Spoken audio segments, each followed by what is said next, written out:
Hello dear students. तो आज हम सिक्स क्लास का सेकंड चैप्टर करेंगे हिंदी वसंत बुक का, जिसका नाम है बचपन और उनकी लेखिका का नाम है कृष्णा सोबती। इसमें मैंने आपको चैप्टर को ब्रीफ में समझा रखा है, देन लास्ट में मैंने क्वेश्चन आंसर भी आपको समझा रखे हैं। तो पूरा चैप्टर आप ध्यान से सुनिए। स्टार्ट करते हैं हम चैप्टर। मैं तुम्हें अपने बचपन की ओर ले जाऊंगी। मैं तुमसे कुछ इतनी बड़ी हूँ कि तुम्हारी दादी भी हो सकती हूँ, तुम्हारी नानी भी, बड़ी बुआ भी और बड़ी मौसी भी। परिवार में मुझे सभी लोग जीजी कह के पुकारते थे। हाँ, मैं इन दिनों कुछ बड़ा बड़ा यानी उम्र में सयाना महसूस करने लगी हूँ। शायद इसलिए कि पिछली शताब्दी में पैदा हुई थी। मेरे पहनने ओढ़ने में भी काफ़ी बदलाव आए हैं। पहले मैं रंग बिरंगे कपड़े पहनती रही हूँ, नीला, जामुनी, ग्रे, चॉकलेटी, बट अब मन कुछ ऐसा करता है कि सफ़ेद पहनूं, गहरे नहीं, हल्के रंग। मैंने पिछले दशकों में तरह तरह की पोशाकें पहनी थी। पहले फ्रॉक, फिर निक्कर वॉकर, फिर स्कर्ट, लहंगे, गरारे और अब चुन्नीदार और घेरदार कुर्ते। बचपन के कुछ फ़्रॉक तो मुझे अब भी याद है। हल्की नीली और पीली धारी वाला फ़्रॉक, गोल कॉलर और बाजू पर भी गोल्फ कफ, एक हल्के गुलाबी रंग का बारीक चुनटों वाला घेरदार फ़्रॉक, नीचे गुलाबी रंग की फ्रिल। उन दिनों फ़्रॉक के ऊपर की जेब में रुमाल और बालों में इतराते रंग बिरंगे रिबन का चलन था। लेमन कलर का बड़े प्लेटों वाला गर्म फ़्रॉक जिसके नीचे फर्ट टकी थी। दो ट्यूनिक भी याद है, एक चॉकलेटी रंग का और अंदर की कोटी प्याजी और दूसरा ग्रे, उसके अंदर साथ में था सफ़ेद कोटी। अब यहाँ जो लेखिका है वो ये बता रही है कि जब वो बड़ी हो गई थी तो उसको ऐसा लगा कि वो सयानी हो गई है, क्योंकि सब उसे जीजी कह के पुकार रहे थे। और उसका मन क्या होता था कि उसको अंदर से महसूस हुआ कि अब मेरे पहनावे में भी बदलाव आए। पहले वो फ़्रॉक वगैरह पहनती थी, रंग बिरंगे कपड़े पहनती थी, बट अब वो ज़्यादातर सफ़ेद और हल्के रंग पहनती है। पहले वो फ़्रॉक, स्कर्ट, लहंगे, गरारे पहनती थी और अब वो चुन्नीदार और घेरदार कुर्ते पहनती है। वो कहती है कि मैं इतनी बड़ी हो गई हूँ कि मैं तुम्हारी दादी, नानी, मौसी या बुआ भी हो सकती हूँ। और फिर लेखिका यहाँ क्या बताते हैं, वो बताते हैं कि मुझे आज भी याद है कि मैं हल्की पीली धारी वाली फ़्रॉक पहना करती थी। रंग बिरंगी चुनटों वाला घेरदार भी फ़्रॉक उन्होंने पहन रखा है। और वहाँ उन्होंने ये भी बताया कि उन दिनों जो है फ़्रॉक के ऊपर जेब में रुमाल होता था उनके पास, और बालों में रंग बिरंगे रिबन होते थे, जैसे कि आप लोग पहनते हैं। पहले भी रिबन वगैरह वो यूज़ करते थे। देन उसके बाद उन्होंने दो ट्यूनिंग बताई है। ट्यूनिंग होता है ड्रेस कोड, जो अलग अलग कलर्स का होता है। दो ट्यूनिंग भी उनको अभी भी याद है, जो उनको बहुत फेवरेट थी। पहली तो ये कि चॉकलेट रंग का और अंदर की कोटी प्याजी थी, और दूसरा ग्रे और उसके साथ सफ़ेद कोटी। आगे बढ़ते हैं। मुझे अपने मोजे और स्टॉकिंग भी याद है। बचपन में हमें अपने मोजे खुद धोने पड़ते थे, वह नौकर या नौकरानी को नहीं दिए जा सकते थे, इसकी सख्त मनाही थी। अब वो यहाँ बताती है कि वो अपने मोजे खुद धोती थी, नौकर या नौकरानी को नहीं दिए जाते थे, क्योंकि वो मना था उनके घर में। हम बच्चे इतवार की सुबह इसी में लगाते। धो लेने के बाद अपने अपने जूते पॉलिश करके चमकाते। जब जूते कपड़े या ब्रश से रगड़ते तो पॉलिश की चमक उभरने लगती। सरवर, मुझे आज भी बूट पॉलिश करना बहुत अच्छा लगता है। हालांकि अब नई नई किस्म के शू आ चुके हैं। कहना होगा कि ये पहले से कहीं ज़्यादा आरामदेह हैं। हमें जब नए जूते मिलते तो उसके साथ ही छालों का भी इलाज शुरू हो जाता। अब यहाँ लेखिका क्या कह रही है कि इतवार की सुबह सभी बच्चे क्या करते, अपने मोजे धोते, जूते पॉलिश करते, और साथ में वो ये भी कहती हैं कि मुझे आज भी जूते पॉलिश करना बहुत अच्छा लगता है। और वो क्या कहती है कि आज के टाइम पर जितने भी शू चल गए हैं वो पहले के शू के मुकाबले तो आरामदेह हैं, क्योंकि उन्होंने यहाँ एक बात कही है कि हमें जब नए जूते मिलते तो उसके साथ छाले भी उभर आते। लाइक कि उनके जूते इतने आरामदेह नहीं थे कि उनके पैरों में कंफर्टेबल आ सके, उनके छाले पड़ जाते थे। आगे बढ़ते हैं। जब कभी लंबी सैर पर निकलते अपने पास रुई ज़रूर रखते, जूता लगा तो रुई मेज के अंदर। हाँ, हमारे तुम्हारे बचपन में बहुत फ़र्क हो चुका है। हर शनिचर को हमें ऑलिव ऑयल या कैस्ट्रोल ऑयल पीना पड़ता था। यह एक मुश्किल काम था। शनिवार को सुबह ही नाक में इसकी गंध आने लगती। छोटे शीशे के गिलास जिन पर ठीक खुराक के निशान पड़े रहते, उन्हें देख के ही मिलती होने लगती। अब यहाँ लेखिका बता रही हैं कि जब वो सुबह उठती थी तो शनिवार में उनको ऑलिव ऑयल और कैस्टर ऑयल दिया जाता था पीने के लिए। तो वो बताती कि जैसे शनिवार होता था, सुबह सुबह उठती उसकी गंध आनी स्टार्ट हो जाती थी, और जब हम बाहर निकलते थे तो वो गिलास हमें पहले ही मिले होते थे ऑलिव ऑयल के, जिन्हें देख के मिलती आ जाती थी उन्हें। मिलती का मतलब होता है उल्टी आना। मुझे आज भी लगता है कि अगर हम ना भी पीते तो अच्छा, वो कहती कि उन्हें लगता है कि अगर वो ना भी पीते तो कुछ ज़्यादा फ़र्क उन पे नहीं पड़ता, कुछ बिगड़ता नहीं, उनका सेहत ठीक ही रहती। तो मैं बताऊंगी कि हमारे समय और तुम्हारे समय में कितनी दूरी हो चुकी है, यहाँ तक कि बचपन की दिलचस्पियाँ भी बदल चुकी हैं। अब यहाँ लेखिका क्या कहती हैं कि उनके समय और हमारे समय में बहुत फ़र्क आ चुका है और दिलचस्पियाँ भी बदल गई हैं। कि पहले के लोगों को छोटे मोटे खेल और ज़्यादातर बाहर खेत में जाके खेल खेलने पसंद थे, पर अब के लोगों को पहली बात तो इतना टाइम भी नहीं है, स्कूल और ट्यूशन का होमवर्क इतना हो जाता है। लेकिन जब भी हम खेले तो हम क्या करते हैं, आजकल के बच्चे फ़ोन लेके बैठ जाते हैं, टीवी चला देते हैं, जिसमें फ़िज़िकल एक्टिविटी तो कहीं मेंशन ही नहीं है, कहीं होती नहीं। तो इसी के साथ हम आगे बढ़ते हैं। याद रहे उन दिनों कुछ घरों में ग्रामोफोन थे, रेडियो और टेलीविज़न नहीं थे। हमारे बचपन की कुल्फ़ी आइसक्रीम हो गई, कचौड़ियाँ समोसे पेटीज़ में बदल गई। सहतूत फालसे और खसखस के शरबत कोक और पेप्सी में। अच्छा, लेखिका ने ये बताया कि पहले जो कुल्फ़ी हुआ करती थी अब वो आइसक्रीम में बदल गई, पहले की जो कचौड़ी समोसे होती थी अब वो पेटीज़ में बदल गई, और पहले के सहतूत फालसे और खसखस जो है वो अब के शरबत कोक और पेप्सी में बदल गए। उन दिनों कोक नहीं, लेमनेड और विम्टो मिलती थी। उनके टाइम पर कोई लेमनेड और विम्टो लिक्विड ड्रिंक थी जो उन्हें मिलती थी। शिमला और नई दिल्ली में बड़े हुए बच्चों को विसर्गो डेस्को इस तरह की चॉकलेट और पेस्ट्री मज़ा देने वाली होती। हम भाई बहनों की ड्यूटी लगती शिमला माल में ब्राउन ब्रेड लाने की। हमारा घर माल से ज़्यादा दूर नहीं था, एक छोटी सी चढ़ाई और गिरजा मैदान पहुंच जाते। वहां से एक उतराई उतरते और माल पर कन्फेक्शनरी काउंटर पर तरह तरह की पेस्ट्री और चॉकलेटों की खुशबू मन भावनी होती कि जो उनका मन भा लेती। हमें हफ्ते में एक बार चॉकलेट खरीदने की छूट थी। हमसे ज़्यादा मेरे पास ही चॉकलेट टॉफ़ी का स्टॉक रहता। मैं चॉकलेट लेकर खड़े खड़े कभी ना खाती, घर लौटकर साइड बोर्ड पर रख देती और रात के खाने के बाद बिस्तर में लेट कर मज़ा लेकर खाती। अब यहाँ वो क्या कह रहे हैं कि जहाँ से हम माल ले आते थे वो ज़्यादा दूर नहीं था। हम भाई बहनों को हफ्ते में एक बार चॉकलेट खाने की या बाहर का खाने की अनुमति थी उन्हें। तो वो क्या कह रही थी कि बच्चे तो सारे खड़े खड़े खा लेते थे, पर उनको खड़े खड़े मज़ा नहीं आता था। वो घर जाती थी, साइड में रख देती थी और रात का खाना खाने के बाद वो बिस्तर में बैठ के वो चॉकलेट बहुत मज़े लेकर खाती। ठीक है, आगे पढ़ते हैं। शिमला के काफ़ल भी बहुत याद आते हैं, खट्टे मीठे, कुछ एकदम लाल, कुछ गुलाबी, कुछ रस भरी, कुछ कसमल। सोचकर ही मुंह में पानी आ जाता है।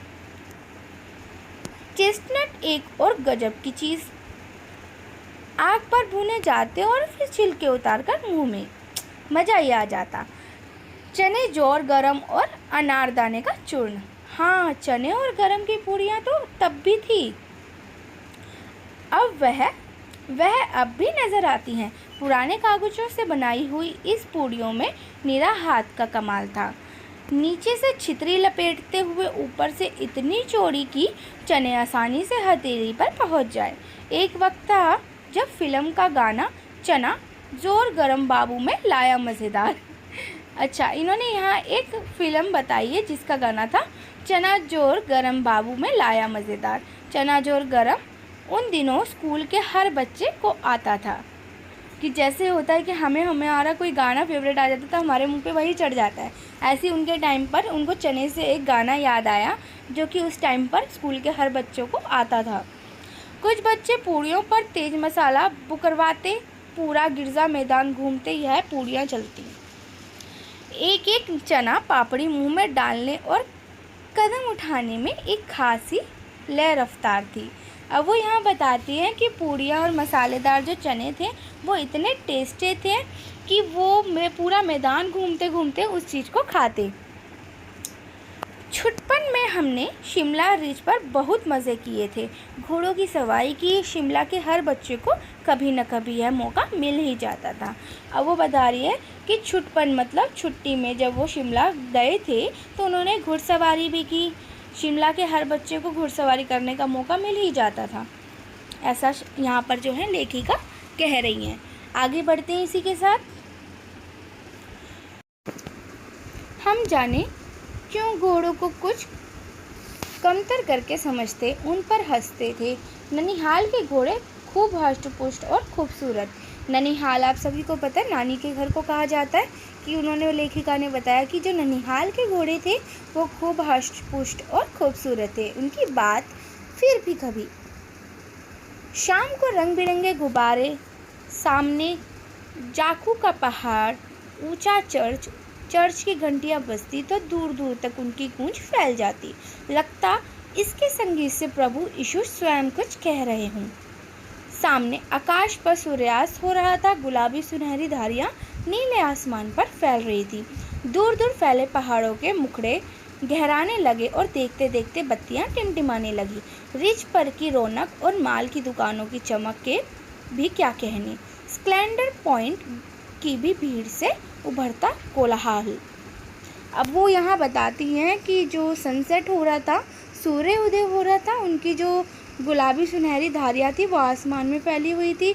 दूर दूर तक पहाड़ अच्छे लग रहे थे उन्हें टिमटिमाती हुई। बत्तियाँ टिमटिमाने लगी थी कि बत्तियाँ टिमटिमाने लगी थी कि कहने का मतलब कि पहाड़ जो सूरज की रोशनी थी वो पहाड़ों पर पड़ रही थी। ऐसे लग रहा था जैसे कि पहाड़ खुद टिमटिमा रहे हों। वहाँ ये भी बताती हैं कि रंग बिरंगे गुब्बारे हुआ करते थे। एक जाखू का पहाड़ उन्होंने बताया कि जाखू का पहाड़ सामने था, ऊंचा चर्च था। और जो चर्च की जो वो बताती हैं कि जब चर्च की घंटियाँ बजती थी दूर दूर तक गूंज फैल जाती थी और उन्हें ऐसा लगता है कि जो यीशु मसीह हैं वो खुद कुछ कह रहे हों।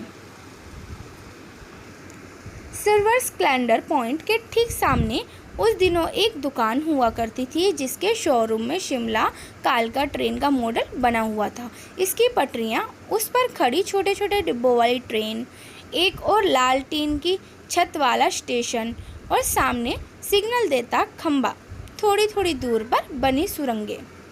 अब वो यहाँ एक चीज़ बताती हैं कि दुकानें हुआ करती थी, शोरूम हुआ करते थे, वहाँ पे ट्रेन मॉडल हुआ करता था जिसकी जो पटरियाँ हैं वो छोटे छोटे डब्बों वाली ट्रेन भी थी। उसके ऊपर एक लाल टीन का छत वाला स्टेशन हुआ करता था और सामने सिग्नल देता खंबा था और थोड़ी दूर पर सुरंगें बनी हुई थी। आगे बढ़ते हैं। पिछली सदी में तेज़ रफ्तार वाली गाड़ी वही थी। कभी कभी हवाई जहाज भी देखने को मिलता था। दिल्ली में जब भी उनकी आवाज़ आती बच्चे उन्हें देखकर बाहर दौड़ते। दिखता एक भारी भरकम पक्षी उड़ा जा रहा है पंख फैलाकर, यह देखो, और वह गायब हो गया। अब यहाँ लेखिका बता रही है जैसे हम अपने बचपन में हवाई जहाज देख के बहुत खुश होते थे और अगर हम उसका लुक देखें कि ऐसे लगता है दो पंखुड़ियाँ चिड़िया के बाहर की लगी हुई हैं और वो उड़ रही हो, और देखते ही देखते एक पॉइंट ऐसा आता था कि वो हवाई जहाज गायब हो जाता था। तो वही चीज़ इन्होंने लेखिका ने बताई कि जैसे ही एरोप्लेन आता था, हवाई जहाज आता था, तो हमारी गली के या हमारे वहाँ के गांव के सभी बच्चे दौड़ते हुए बाहर आ जाते थे उस एरोप्लेन को देखने के लिए। आगे बढ़ते हैं। उसकी स्पीड ही इतनी तेज़ लगती थी कि हाँ, गाड़ी के मॉडल वाली दुकान के साथ एक और ऐसी दुकान थी जो मुझे कभी नहीं भूलती। वह दुकान थी जहाँ मेरा पहला चश्मा बना था। वहाँ आँखों के डॉक्टर अंग्रेज़ थे। अब उन्होंने कहा लेखिका ने कि मेरे को एक दुकान भी याद है, जो दो दुकानें थी उसमें से एक दुकान याद है जहाँ पर मेरा पहली बार चश्मा बना था, जहाँ के उन्होंने डॉक्टर जो बताए हैं वो अंग्रेज़ थे। आगे बढ़ते हैं। शुरू में चश्मा लगाना बड़ा अटपटा सा लगता था। छोटे बड़े मेरे चेहरे की ओर देखते और कहते आँखों में कुछ तकलीफ़ है, इस उम्र में ऐनक, दूध पिया करो, मैं डॉक्टर साहिबा का कहा दोहराती थी। कुछ देर पहनोगी तो ऐनक उतर जाएगी। अब यहाँ बता रहे हैं लेखिका जो है वो बता रही कि शुरू शुरू में चश्मा जो बड़ा अटपटा लगता था क्योंकि वो पहनना पड़ता था, नाक भी दर्द होती होगी शायद, और साथ बहुत अजीब लगता है कि फेस ही अजीब लगता है। अब वो कहती हैं कि कुछ कुछ लोग तो मुझे ऐसे देखते थे कि मुझे खुद ही अजीब लगने लग जाता था। और डॉक्टर साहिबा कहती थी कि दूध पिया करो और ऐनक लगा के रखना तो ऐनक हट जाएगी, जो कि हर डॉक्टर कहते हैं। जब भी नज़र का चश्मा लगाया जाता है तो डॉक्टर कहते हैं इसे लगा के रखो, आँखों का बहुत ध्यान रखो तो ये हट जाएगा। वैसे डॉक्टर साहिबा ने पूरा आश्वासन दिया था, लेकिन चश्मा तो अब तक नहीं उतरा, नंबर बस कम ही होता रहा है। मैं अपने आप उसकी जिम्मेवार हूँ। अब आप दिन की रोशनी को छोड़कर रात में टेबल लैंप के सामने काम करेंगे तो इसके अलावा और क्या ही होगा। हाँ, जब पहली बार मैंने चश्मा लगाया तो मेरे एक चचेरे भाई ने मुझे छेड़ा, देखो देखो कैसी लग रही है। अब यहाँ लेखिका बताती हैं कि इसकी जिम्मेदार, चश्मा लगने की जिम्मेदार भी वो खुद है, क्योंकि वो दिन में ना काम करके रात में टेबल लैंप के सामने काम करती थी, तो उससे आँखों पे बहुत प्रेशर पड़ता है। और उन्होंने ये भी बताया कि जो उनके चचेरे भाई थे, चचेरे भाई होते चाचा के लड़के, जो चचेरे भाई थे उन्होंने उनको छेड़ा भी कि देखो देखो कैसी लग रही है। आगे अब यहाँ देखो उनके चचेरे भाई क्या कहते हैं, आँख पर चश्मा लगाया ताकि सूझे दूर की यह नहीं लड़की को मालूम सूरत बनी लंगूर की। मैं खिजी कि मुझ पर ही क्यों दोहराया जा रहा है, पर शेर बुरा ना लगा। जब वह चाय पीकर चले गए तो मैं अपने कमरे में जाकर आईने के सामने खड़ी हो गई। कई बार अपने आप को देखा, ऐनक उतारी, फिर पहनी, फिर उतारी, देखती रही। सूरत बनी लंगूर की, नहीं नहीं नहीं, हाँ हाँ हाँ। मैंने अपने छोटे भाई का टोपा उठाकर सिर पर रखा, कुछ अजीब सा लगा, अच्छा भी और मजाकिया भी। अब यहाँ लेखिका क्या कहती हैं कि उनके जो चचेरे भाई हैं उन्होंने उन पे शायरी बनाई, वो थोड़ी सी चिड़चिड़ी हो गई कि मेरा मजाक उड़ा रहे हैं। तो उन्होंने बाद में ये कहा कि जो शेर था, जो शायरी थी, वो उन्हें इतनी भी बुरी नहीं लगी। जब उनके जो चाचा के लड़के हैं वो चाय पीकर गए तो उन्होंने अपने कमरे में भागती हुई गई और उन्होंने अपना ऐनक उतारा, फिर लगाया, फिर उतारा, फिर लगाया और देखती रही। फिर उन्होंने क्या किया, अपने छोटे भाई का टोपा उठा के सिर पे रख लिया। कुछ अजीब तो लग रहा था, अच्छा भी लग रहा था और मजाकिया भी लग रहा था, ऐसा लेखिका कह रही हैं। आगे पढ़ते हैं। तब की बात थी, अब तो चेहरे के साथ घुल मिल गया है चश्मा। जब कभी उतरा हुआ होता है तो चेहरा खाली खाली लगने लगता है। याद आ गया वह टोपा, काली फ्रेम का चश्मा और लंगूर की सूरत। हाँ, इन दिनों शिमला में मैं सिर पर टोपी लगाना पसंद करती हूँ। मैंने कई रंगों की जमा कर ली है। हाँ, दुपट्टों का ओढ़ना और कहाँ सहज सहज सुभलते वाली हिमाचली टोपियाँ। अब वो यहाँ लेखिका क्या कह रही हैं कि तब जो है उनको बहुत अजीब लगता था चश्मा, बट अब टाइम के साथ साथ जब उन्होंने पहना तो अब उनको बिना चश्मे के अजीब लगता है। और वो यही कहती है कि मेरे को ये बातें करके उस टाइम की वही टोपी, वही काला फ्रेम वाला चश्मा, हर एक चीज़ उनको याद आने लगी।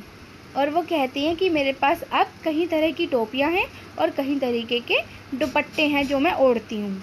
और वो ये भी कहती कि उनके पास हिमाचली टोपियां भी रखी हैं। तो यही इसी के साथ हमारा चैप्टर ख़त्म होता है। इनका जो नाम था, जो लेखिका है, उनका नाम है कृष्णा सोबती।